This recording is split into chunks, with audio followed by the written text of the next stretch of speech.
him. He has no notion of handing over the reins of power. He's self-deluding, and I genuinely think there would be some sort of Stalinist purge, and he's pushed them away. And Matey's absolutely right, Mercer. If they want to win the election, which they're not going to do, if they want to do a bit better, they should at least remind the electorate that there is a future for the Tories with these competent, angry, ideological, young-ish women like Penny and Kemi. This is Times Radio Breakfast. We've got Melanie Phillips and Giles Coren with us. Let's talk about Johnny Mercer and his laptop on a train. According to the Veterans Minister, Number 10 is neglecting the Prime Minister's more popular colleagues, and Rishi Sunak is not as well liked as he was when he took office. No way. Johnny Mercer was typing these thoughts up on his laptop when a fellow passenger spotted him and passed along the messages to the Times. Here's what he was typing. Team in Number 10 operating as though the PM is as popular in the polls as he was 2 years ago. It appears to be all about placating him, managing him, promoting him on social media. We are only going to get through this as a team. There are good, capable, senior colleagues around the cabinet table who people clearly like, who should see more airtime and be more prominent. Mordant, Badenoch, irrespective of the personal views of Number 10 staff. There was Hussein hamming it up, more ham than a tin of spam. As you can imagine, Johnny Mercer and Number 10 have declined to comment about this, but, the screenshots, etc., do exist.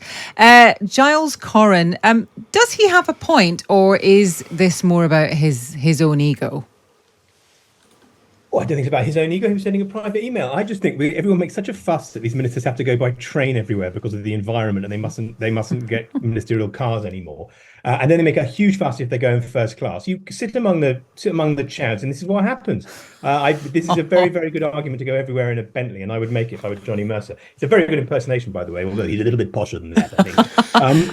But it's not bad. Listen, on the point, yes, that he's making absolutely right. I mean, this is I've noticed that they've disappeared. I'm a huge Kemi fan. Personally, I think she's absolutely amazing. I had dinner with her quite recently. I'm here for Kemi Badenoch. She is sort of very clever and funny. She's incredibly angry, in a lovely way. She's angry about all of this stuff that we rant about on Times Radio. She was angry with us last time she came on. Okay with me. You'll be quite annoyed that your pretend Johnny Mercer called her Kemi Badenoch when it's Badenoch. And I'd have thought that you, as a Scot, would have corrected them on that. I think I said Badenoch. Someone else said Badenoch. No, thank you. Kemi will be fine with you. Okay. You will survive in the glorious new world that will be the Kemi government. The way that Rishi's pushing them aside, Kemi and then Penny Mordant, I don't have any huge feelings about beyond how hot she looks in uniform. The thing is that it sounds like Rishi sounds...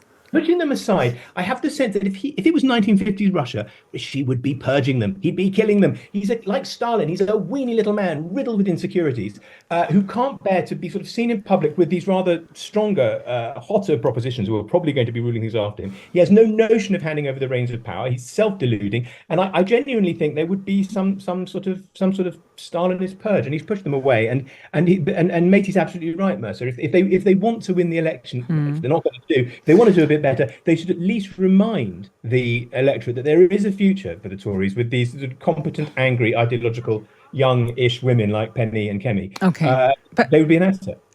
Melanie, do you think does Johnny Mercer have a point that we should be seeing that Rishi Sunak actually should be pushing more people like that out into the public eye? I think the real point is how disgusting that somebody on a train snitches, eavesdrops, looks at somebody else's private communication on their laptop, takes a picture and flogs it to the newspapers. I think that's appalling. What sort of society is this? Well, but there is a long tradition of this, though, isn't there? What, for snitching? Example, no, hang on a minute, hang on. Yes. Well, I suppose whatever. Eavesdropping. So when government ministers come out of Number 10 and they're clutching something and they haven't, and then someone takes a picture and enlarges it, is that bad as well? But that's the wicked media doing what the wicked media are paid to do, which is basically to snoop around and get information that nobody wants to publish. Mm-hmm. And ministers are careless when they hold their documents in that way. But this is a member of the public. But wasn't Johnny Mercer careless to be typing up stuff like that in full view? If it's something confidential, is that not think careless? it showed that he was too full of the milk of human kindness towards his fellow human beings. That's absolutely correct. He was too trusting. He was too trusting. But I want to know on the principle. I would like to know that do you think that he is right? That should Rishi Sunak actually be putting?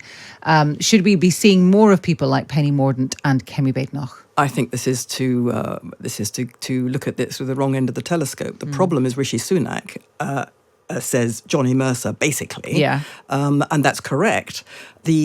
What's wrong with him in your view? Well, nobody knows. I mean, he doesn't lead. He doesn't give a vision of what sort of society he wants, what sort of country he wants. We don't know whether he's a universalist or a nation-stater. We don't know really what drives him. We suspect that nothing drives him. We suspect that he's an extremely clever bean counter. And we don't want that. We want leadership. But the problem is him. And he is the Prime Minister. And if the leader of the Conservative Party cannot go into an election giving the nation the leadership signals that it requires, it's no point saying, well, Kemi Badenoch's going to do it or Penny Mordaunt's going to do it. They may well be far better than him at doing it, but that's not really the point. They are not leading the party. They're not the Prime Minister. They're not going to either before the next election, are they? That's exactly right. We haven't got time for this, but I want to know anyway. If you could take what tin are you taking in your survivalist 3 days? What tinned food, Melanie? Listen, this is for me. I mean, look, as you said, I mainly live in Israel these days. So you actually do have tinned food? We have been advised for months, and I have it. 3 days' supplies of water, not just for drinking, but for hygiene, flushing the loos. Tinned and dried goods. I have biscuits. I have biscuits piled up. I have tuna, tins of tuna, non-perishable goods. They're all ready and waiting for my.